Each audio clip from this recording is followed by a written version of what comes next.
Namaskar, I am Dr. Seema Bajaj, Director Omnia Fertility Group.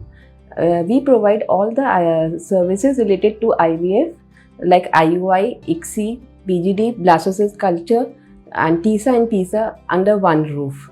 Today हमारे पास बहुत सारे सवाल आते हैं, पेशेंट्स के बहुत सारे क्वेश्चंस आते हैं। वो ये जानना चाहते हैं कि आईवीएफ में क्या होता है। उनके दिमाग में बहुत सारे सवाल रहते हैं कि आईवीएफ पेनफुल है, नहीं है, कितना हमें आराम करना चाहिए। तो आज हम उन सब सवालों के जवाब देंगे in this exclusive live stream with IVF junction. तो पहला सवाल जो हमें आया है हमारे पास वो है कि क्या हमें कंप्लीट बेड रेस्ट लेना चाहिए एम्ब्रियो ट्रांसफ़र के बाद या नहीं। तो हमें ये पता होना चाहिए कि जब हम एम्ब्रियो ट्रांसफ़र करते हैं तो हमें अपनी एक्टिविटीज़ को 2 दिन तक के रिस्ट्रिक्ट करना है। उसके बाद हम normal day to day activities कर सकते हैं। जैसे हम घर में घूम सकते हैं, हमें बिल्कुल बिस्तर पे नहीं लेटना। हम अपने रोज़मर्रा के काम कर सकते हैं, जैसे हमें हल्का खाना बनाना है, पर हम इस बात का ध्यान रखें कि हम कोई भारी वज़न ना उठाएं, हम बैठ के कपड़े ना धोएं या पोंछा नहीं लगाएं। उसके अलावा हम बाकी सब कार्य कर सकते हैं। तो हमें केवल 2 दिन का आराम करना है। बहुत सारे लोग या बहुत सारे फीमेल सोचती है कि हमें पूरा 12 दिन या 14 दिन बिस्तर से नहीं हिलना, हमें बिल्कुल सीधा लेटना है या हम करवट नहीं ले सकते। ऐसा कुछ भी नहीं है। 2 दिन की रिस्ट्रिक्टेड एक्टिविटीज़ के बाद आप नॉर्मल डे टू डे अपना कार्य कर सकते हैं। दूसरा एक क्वेश्चन जो अभी हमारे पास आया है वो है कि क्या हम IVF पेनफुल प्रोसीजर है। तो पहले हमें ये समझना चाहिए कि IVF क्या होता है। देखिए, IVF के अंदर एक फ़ीमेल को इंजेक्शंस लगते हैं जो कि पीरियड्स के सेकेंड डे से होते हैं। ये इंजेक्शन करीब 10 से 12 दिन लगते हैं और ये मोस्टली इंजेक्शन जो होते हैं वो सबक्यूटेनियस होते हैं। तो एक बहुत छोटी और बारीक नीडल से लगाए जाते हैं। उसके बाद आपको इतना ही पेन होगा जितना एक सुई के लगाने से होता है। और उसके साथ साथ जब आपका एग रिट्रीवल जो एक प्रोसीजर होता है वो अंडर एनेस्थीसिया होता है। इसके अंदर आपके एग्स को निकाला जाता है वजाइना के थ्रू। तो एक बहुत पतली नीडल से किया जाता है ये, और ये अंडर एनेस्थीसिया होता है और करीब 15 से 20 मिनट का प्रोसीजर होता है। तो इसमें कोई पेन नहीं होता, आपको महसूस नहीं होता, और ये एक डे केयर प्रोसीजर है। आप उसी दिन अपने घर जा सकते हैं। 3-4 घंटे बाद आपको हॉस्पिटल से छुट्टी मिल जाती है। तो इसके बाद जब एम्ब्रियो ट्रांसफ़र होता है वो एनेस्थीसिया में नहीं होता, पर वो एक बहुत पतले कैथेटर से आपका एम्ब्रियोज़ को यूट्रस में रखा जाता है कि जो कि पेनफुल नहीं है। तो हमारे दिमाग में ये जो सवाल आता है या जो पेशेंट सोचते हैं कि ये पेनफुल होगा प्रोसीजर, नहीं, ये बिल्कुल पेनफुल नहीं है। उसके बाद जब आप कंसीव कर जाते हैं तो आपको इस पेन का बिल्कुल एहसास नहीं होता, क्योंकि आपको अपना बच्चा एक हेल्दी बेबी मिलता है इस प्रोसीजर के द्वारा। अब हमारे पास एक सवाल आ रहा है कि क्या हमें IVF में ट्विन्स होते हैं या ट्रिपलेट्स होते हैं। तो जब आप एम्ब्रियो ट्रांसफ़र करते हैं तो 2 से 3 एम्ब्रियोज़ को यूट्रस में रखा जाता है। तो कई बार 2 एम्ब्रियोज़ इम्प्लांट हो जाते हैं, कई बार 3 एम्ब्रियोज़ इम्प्लांट हो जाते हैं। अगर ट्विन्स की किसी IVF प्रोसीजर में ट्विन्स होने में 21% चांसेस होते हैं और ट्रिपलेट होने के 1% चांस होते हैं। तो ऐसा नहीं है कि IVF करेंगे तो हमेशा ट्विन्स होंगे या ट्रिपलेट होंगे। और आजकल तो सिंगल एम्ब्रियो ट्रांसफ़र भी होता है। तो आप अपने डॉक्टर से डिस्कस कर सकते हैं कि आपको कितने एम्ब्रियोज़ का ट्रांसफ़र करना है, कौन से डे पे ट्रांसफ़र करना है। इस डिस्कशन के बाद आप डिसाइड कर सकते हैं कि आपको 2 एम्ब्रियोज़ ट्रांसफ़र कराने हैं या सिंगल एम्ब्रियो ट्रांसफ़र के लिए जाना है। अगला सवाल जो हमारे पास आया है कि क्या IVF ही लास्ट ऑप्शन है। नहीं, ये बिल्कुल ऐसा नहीं है। IVF कई बार फर्स्ट ऑप्शन भी होता है। अगर आपकी ट्यूब्स बंद है या मेल फैक्टर फर्टिलिटी का है तो ऐसा नहीं है। और हमें कभी ये नहीं सोचना चाहिए कि एक लास्ट ऑप्शन है। ये एक ऑप्शन हो सकता है, हम लास्ट या फर्स्ट इसको नहीं मान सकते, है ना। अब हमारे पास पहले हमारे पास इतने तरीके नहीं होते थे। अगर किसी को कोई ट्यूब बंद है तो उनको IVF के बारे में नहीं पता होता था। अब लोग इतना जान चुके हैं इसके बारे में और इसका प्रोसीजर बहुत पहले से फ़र्क हो चुका है। तो चांसेस ऑफ कंसेप्शन ज़्यादा हो जाता है। तो आप ये मत सोचिए कि लास्ट ऑप्शन है या फर्स्ट ऑप्शन है, ये एक ऑप्शन मान के चलिए इसको। अगला सवाल जो है हमारे पास वो ये है कि IVF क्या केवल अमीर लोग करा सकते हैं या रिच पीपल ही करा सकते हैं। देखिए, IVF थोड़ा सा कॉस्टली होता है क्योंकि इसके इंजेक्शंस और इसका प्रोसीजर थोड़ा महंगा है, पर ऐसा नहीं सोचना चाहिए कि केवल अमीर लोगों के लिए है। हम ओमिया में ऐसा सोचते हैं कि जो IVF कोई गरीब हो या अमीर हो उसको बच्चा चाहिए होता। तो ऐसा नहीं है कि आप अमीर है तो आप केवल IVF करा सकते हैं या गरीब है तो नहीं है। और इसके लिए EMI के ऑप्शंस भी उपलब्ध होते हैं। तो आप EMI के द्वारा भी अपने लेके आप IVF के करा सकते हैं। अगला क्वेश्चन जो आया है कि क्या ऑल IVF क्लिनिक्स या सब सेम होते हैं, हमें किस क्लिनिक को कैसे चूज़ कर सकते हैं। तो देखिए, आप पहले इस बात को समझिए कि सारी मेडिकल फैसिलिटी या ट्रीटमेंट IVF में डिपेंड करता है कि किस क्वालिटी के आपके इंजेक्शंस लग रहे हैं, किस क्वालिटी की लैब है। तो आपकी लैब में क्या क्या फैसिलिटीज़ है, क्या क्या इक्विपमेंट्स हैं। तो पहले तो आपकी जो लैब होती है उसमें AHU है या नहीं है, हेपा फिल्टर्स है नहीं है। जो IVF है उसके अंदर सबसे इम्पॉर्टेंट है जो एम्ब्रियोलॉजी लैब है, वो उसका एक हार्ट होता है, अगर उसके अंदर क्या इक्विपमेंट लगे हैं। तो अब मैं आपको ये बता सकती हूँ कि हमारे जो ओमिया की लैब है उसके अंदर AHU है, हेपा फिल्टर्स है, उसके अंदर 0 VOCs हम मेंटेन करते हैं। हमारे जो लैब में बायोक्लैड की शीट्स है वो एकदम हाइजीनिक होती है, उसमें एंटी बैक्टीरियल होती है कि बैक्टीरिया नहीं ग्रो कर पाते। तो ये सब बहुत मैटर करता है कि IVF के अंदर कि आपकी कैसे लैब्स है, कैसे आप इंजेक्शन इस्तेमाल कर रहे हैं, यही एक क्लिनिक को दूसरे क्लिनिक से फ़र्क कर सकता है।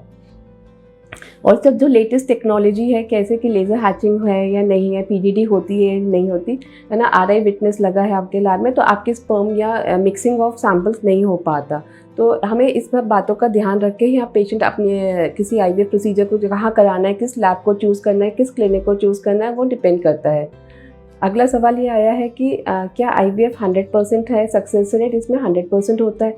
कई बार पेशेंट सोचता है कि मैंने तो इतने पैसे खर्च कर दिए, अब तो मुझे पक्का गारंटीड बच्चा मिलेगा। नहीं, ऐसा नहीं होता। देखिए कि IVF जो होता है उसमें करीब 60 to 70% चांसेस होते हैं प्रेगनेंसी होने के, और ये सब डिपेंड करता है कि आप किस एज में हैं, क्या कौन से फैक्टर्स की वजह से आप IVF करा रहे हैं। कई बार क्या होगा कि आप यंग एज है तो ज़्यादा चांसेस होते हैं। आपकी एग की क्वालिटी क्या है, आपके एम्ब्रियोज कैसे बने हैं, क्या सीमेन की क्वालिटी है, उस सब पे डिपेंड करता है आपके परसेंटेज होने का। पर ये है कि आप आजकल के टाइम में IVF के ज़्यादा चांसेस हो गए हैं, क्योंकि आपके पास मीडिया अच्छा आ गया है, इंजेक्शन्स अच्छे हैं, लैब अच्छी है, तो 60 to 70% चांस होता है। ऐसा नहीं होगा कि 100% कोई गारंटी होगी इसकी।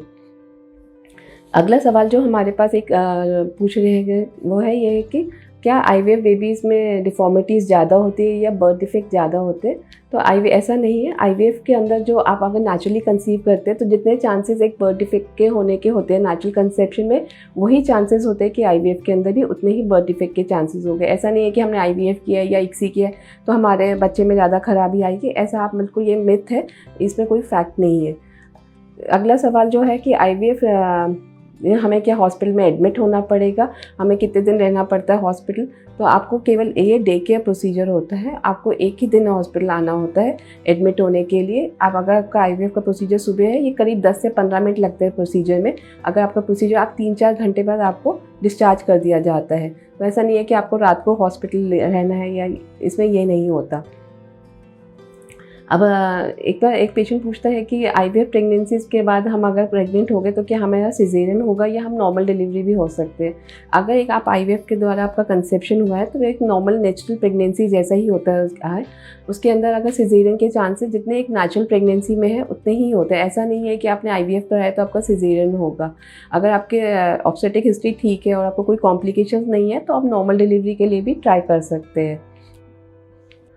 इसके अंदर हमें ये सोचना है कि अब हम ओमिया में, अगर हम ओमिया के अंदर हमें जो हमारे डॉक्टर्स हैं वो हमारे को बहुत सपोर्ट करते हैं, वो एक फैमिली की तरह है। वो आपको पूरा अच्छे से गाइड करेंगे। आपको अगर कोई भी डाउट है या कोई भी सवाल है तो आप हमें पूछ सकते हैं। आप हमारे पेज पे जाके हमें लाइक कीजिएगा और आपको जो भी सवाल हो वो कमेंट बॉक्स के सेक्शन में डाल सकते हैं। हम उनको आंसर देने की पूरी कोशिश करेंगे।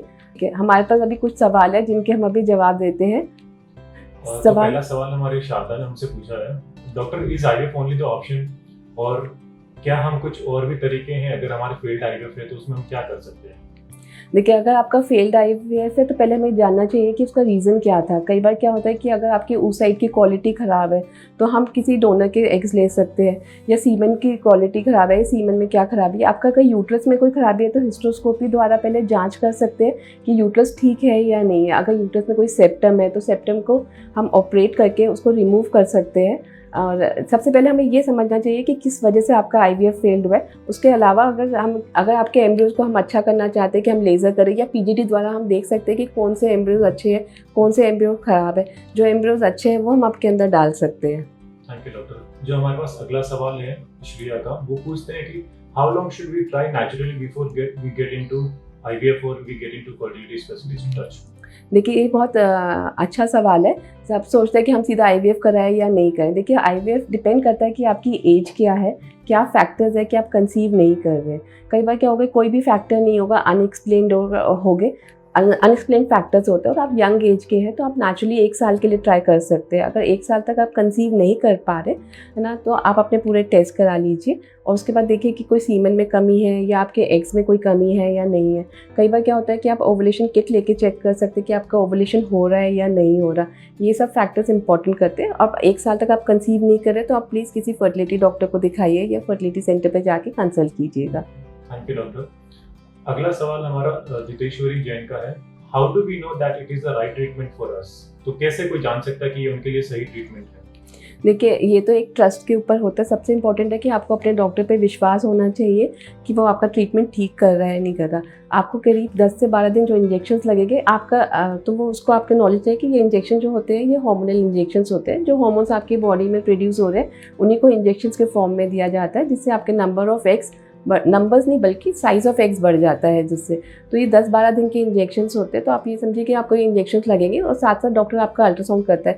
आप और हर डॉक्टर आपको ये बताता है कि आपके कितने फॉलिकल्स ग्रो कर रहे हैं या नहीं कर रहे। तो आपको आइडिया रहेगा कि हमें कितने एग्स एक्सपेक्टेड है। और जब आपका आईवीएफ का प्रोसीजर होता है तो हम आपको हमेशा ये बताएंगे पहले कि आपके कितने एग्स निकले हैं, आपका सीमेन काउंट कैसा है, इसकी एक रिटन रिपोर्ट दी जाती है आपको। उसके बाद कितने एम्ब्रियोज बने हैं। एम्ब्रियोज बनने के बाद आपको ये बताया जाता है कि आपके एम्ब्रियोज की क्वालिटी क्या है और कितने एम्ब्रियोज हम ट्रांसफ़र करेंगे।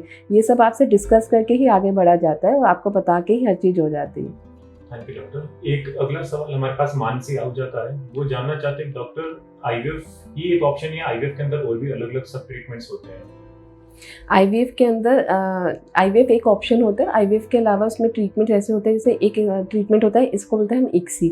इक्सी के अंदर क्या होगा कि एक एक एग को लिया जाता है और एक एक स्पर्म को एग के अंदर इंजेक्ट किया जाता है। इसको ये उन पेशेंट में होता है जिसमें अगर मेल में कोई कमी है या मेल का स्पर्म काउंट 1 से 2 मिलियन है तो आप इक्सी के द्वारा हो सकता है। इसके अलावा इसके अंदर लेज़र हैचिंग होती है, जिसके अंदर आप एक एम्ब्रियो के अंदर एक छेद करते हैं जिसका इम्प्लांटेशन में उसको ज़्यादा फ़ायदा होता है। इसके अलावा पीजीडी होती है जब एम्ब्रियोज की बायोप्सी होती है। अगर आपके अंदर कोई जेनेटिक हिस्ट्री है या आपको बार-बार मिसकैरेजेस होते हैं तो आपके एम्ब्रियोज को हम जांच कर सकते हैं और जो अच्छे एम्ब्रियोज हैं वो हम ट्रांसफ़र कर सकते हैं।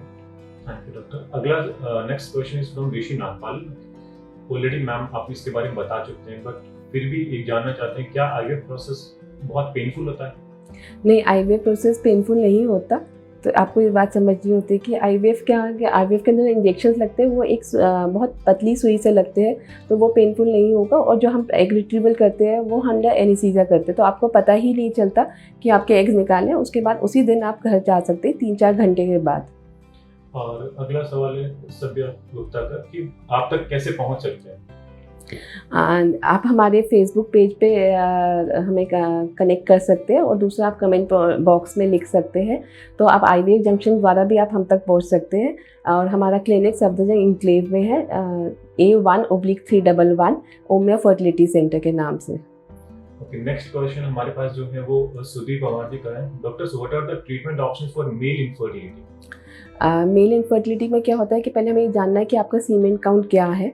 अगर आपका सीमेन बहुत ही लो है और सीमेन कल्चर करा के देखा जाता है कि कोई इन्फेक्शन की वजह से है या नहीं है। उसके बाद आपका एक अल्ट्रासाउंड किया जाता है। अल्ट्रासाउंड में पता चलता है कि आपकी टेस्टिस का क्या साइज़ है, कोई वेरिकोसील है या नहीं है। अगर आपका सीमेन काउंट बहुत ही लो है तो इक्सी के द्वारा हम आईवीएफ इक्सी के द्वारा आपको बच्चा प्राप्त हो सकता है। और अगर आपका बिल्कुल नील काउंट है, एजोस्पर्मिया है और आपके हार्मोन्स बिल्कुल ठीक है तो टीसा या पीसा के द्वारा स्पर्म्स को एक्सट्रैक्ट किया जाता है और फिर इक्सी के द्वारा ही आईवीएफ इक्सी के द्वारा बच्चा कर सकते हैं। अच्छा, किसी और चैनल के थ्रू हमारे पास एक और क्वेश्चन आया है, is it IVF only for younger couples? क्या ओल्ड कपल भी आईवीएफ कर सकते हैं? हाँ जी, ऐसा नहीं है। सब लोग सोचते हैं कि हम यंग हैं तभी आईवीएफ होगा, ऐसा नहीं है। अगर आप 40-45 के भी है और मेनोपॉजल भी हो गए तो आपको दवाई द्वारा पीरियड्स आ सकते हैं। और फिर अगर आपके अपने एग्स नहीं है तो डोनर एग्स लेके आपके हस्बैंड के शुक्राणु लेके बच्चा बना के आपके अंदर रखा जा सकता है। ये मेरा एक अपना पर्सनल क्वेश्चन है डॉक्टर, मैं ये आपसे जानना चाहता हूँ, क्या आईवीएफ में आप किसी स्पेशल डाइट का सजेस्ट करते हो जिससे आईवीएफ के चांसेस बढ़ जाए या प्रेगनेंसी के चांसेस बढ़ जाए? देखिए, हम हर पेशेंट को ये बोलते हैं कि आईवीएफ में आप अच्छी हेल्दी डाइट लीजिए जिसमें हाई प्रोटीन्स होता है, लेस ऑफ कार्बोहाइड्रेट्स होता है। आपको जंक फूड नहीं लेना है। आप जितना ले पाएंगे जितना अवॉइड कर पाएंगे जंक फूड को उतना ज़्यादा अच्छा होगा। हेल्दी डाइट में जैसे आप एवोकाडो ले सकते हैं, ग्रीन लीफी वेजिटेबल्स ले सकते हैं। आपको अपनी रूटीन एक्सरसाइज करनी चाहिए, करीब 15 से 20 मिनट तक आप योगा कर सकते हैं।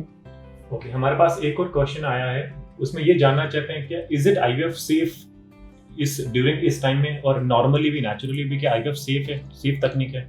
आईवीएफ बिल्कुल सेफ टेक्निक है। ऐसा नहीं है कि आप ये सोचिए कि आईवीएफ में हमें कुछ होगा। आईवीएफ में बहुत कम रिस्क होता है और बहुत कम चांसेस होते हैं कोई कॉम्प्लिकेशंस होने के।